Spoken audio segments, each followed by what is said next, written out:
سر یہ بتائیے کہ اب جو موجودہ سیاسی صورتحال اس وقت ملک میں چل رہی ہے، آپ نے انٹرنل سیکیورٹی کے حوالے سے ذکر کیا اور کہا کہ عدم استحکام جو ہے اس کا انٹرنل سیکیورٹی پر بہت برا اثر پڑتا ہے.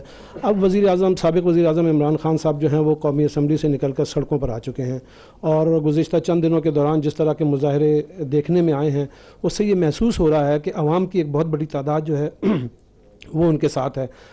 آپ کیا سمجھتے ہیں کہ اگر اس طرح کی صورتحال مزید کچھ عرصے تک چلتی ہے تو کیا ہماری انٹرنل سیکیورٹی پر اس کا برا اثر نہیں پڑے گا، اور اس مسئلے کا حل کیا ہے؟ کیا انہیں قومی اسمبلی میں واپس آ جانا چاہیے اور اپنا سیاسی کردار وہاں پارلیمنٹ میں ادا کرنا چاہیے، یا پھر الیکشن کو آپ سمجھتے ہیں کہ اس وقت ملک کی فوری ضرورت ہے؟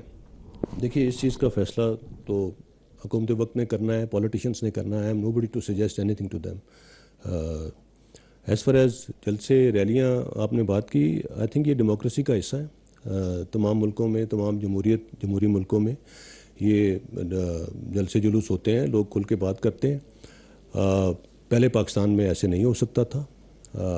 ظاہر ہے اس قدر ٹیررزم کے انسیڈنٹس ہو رہے تھے، سیکیورٹی چیلنجز تھے، 10 بندے اکٹھے ایک جگہ پہ نہیں ہو سکتے تھے.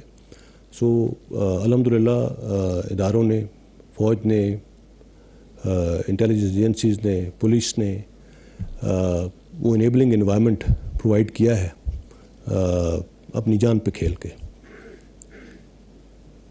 یہ جو آزاد فضا ہے جس میں جس کا جو دل کرتا ہے وہ کہتا ہے، جو دل میں آتی ہے، جو زبان پہ آتی ہے وہ بول دیتا ہے، چاہے وہ اچھا ہے چاہے وہ برا ہے. اس جگہ تک پہنچنے کے لیے ہم نے بہت محنت کی ہے، بہت قربانیاں دی ہیں.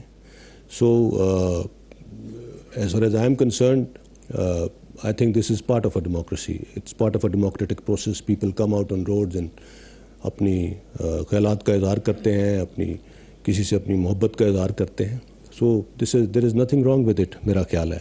باقی آگے کدھر جانا ہے، الیکشنز کب ہونے ہیں، کیا ہونا ہے، یہ پولیٹیشینس نے ڈیسائیڈ کرنا ہے، یہ ہمارا کام نہیں ہے.